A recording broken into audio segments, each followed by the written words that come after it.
Shumë. I dashur Edi, Kryeministri Rama, pra, faleminderit ju, faleminderit Shqipërisë që na keni pritur sot. Jo thjesht në këtë vend të bukur tuajën, por në një vend që beson tek Europa dhe që vazhdon të punojë për të ardhmen e vet në Europë. Të dashur miq, faleminderit të gjithëve për mbështetjen tuaj. E vlerësoj shumë faktin që ne e kuptojmë njësoj situatën që kjo luftë, pra lufta e Rusisë kundër Ukrainës, duhet të përfundojë sa më shpejt që të jetë mundur dhe në një mënyrë të drejtë. Ukraina ka nevojë për paqe dhe paqja në Europë varet nga fakti nëse ne, Ukraina, do ta marrë atë.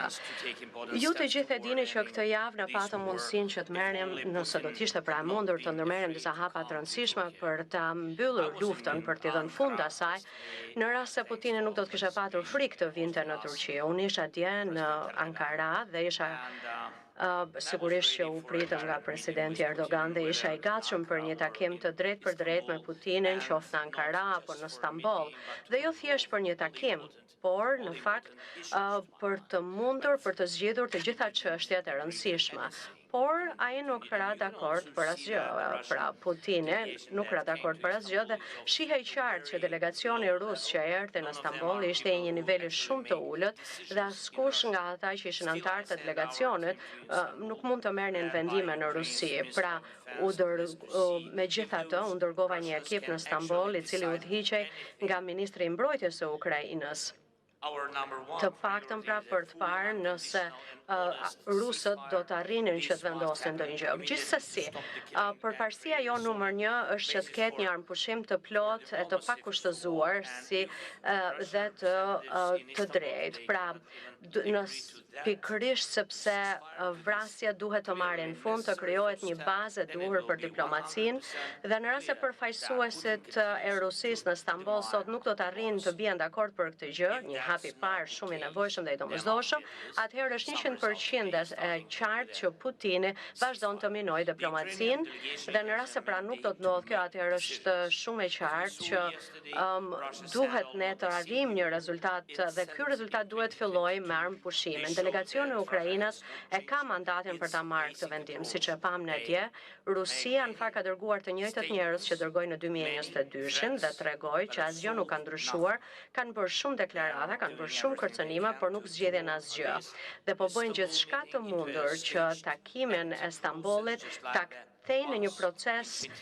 bosh të zbrazët dhe të inskenuar ashtu si dhe ato që janë organizuar në 2022. Nuk jemi ne apo udhëheqësit e perëndimet që po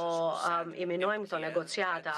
por janë rusët që kanë bërë pretendime të tilla për vite të tëra. Janë ata që kanë dërguar kokbosha në këto takime dhe kjo shkatron edhe për kufizimin e diplomacisë. Kështu që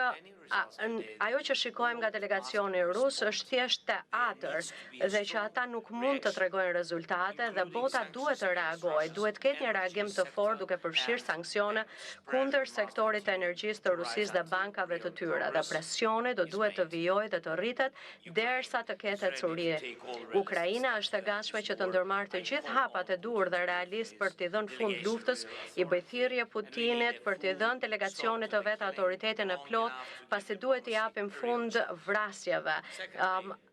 për një kohë që t'i jap diplomacisë një shans të vërtetë. Së dyti, ne duhet të ndërtojmë të arrijmë pra një nivel minimal besimi në negociata dhe kjo duhet bërë duke liruar për shembull të burgosurit e luftës, gjithashtu duke kthyer fëmijët Ukrainës që i mban Rusia dhe duke liruar Rusia të gjithë pengjet civil që i ka. Së treti, ne duhet të përkufizojmë qartësisht se cilat çështje do duhet të zgjidhen në nivel udhëheqje dhe jo më poshtë, pra leadershipi. Dhe ne e dimë se kush i merr vendimet e vërteta në Rusi. Së katërti, së bashku me të gjithë udhëheqësit dhe vendet që janë këtu sot, ne kemi filluar që të krijojmë një arkitekturë të re sigurie për Ukrainën, por edhe për të gjithë Europën dhe besoj që të gjithë që janë këtu e dinë që tashmë ka ardhur koha që të marrë marrim disa hapa praktik. Së pesti, SBA-ja, presidenti Trump dëshiron të jap fund luftës dhe ne duhet vazhdojmë të bashkëpunojmë së afërmi me presidentin Trump dhe të qëndrojmë të bashkërënduar sa më shumë që t'jetë mundur, sepse mbështetja e SBA-s është thelbësore, mbështetja e Amerikës është e domosdoshme, pra,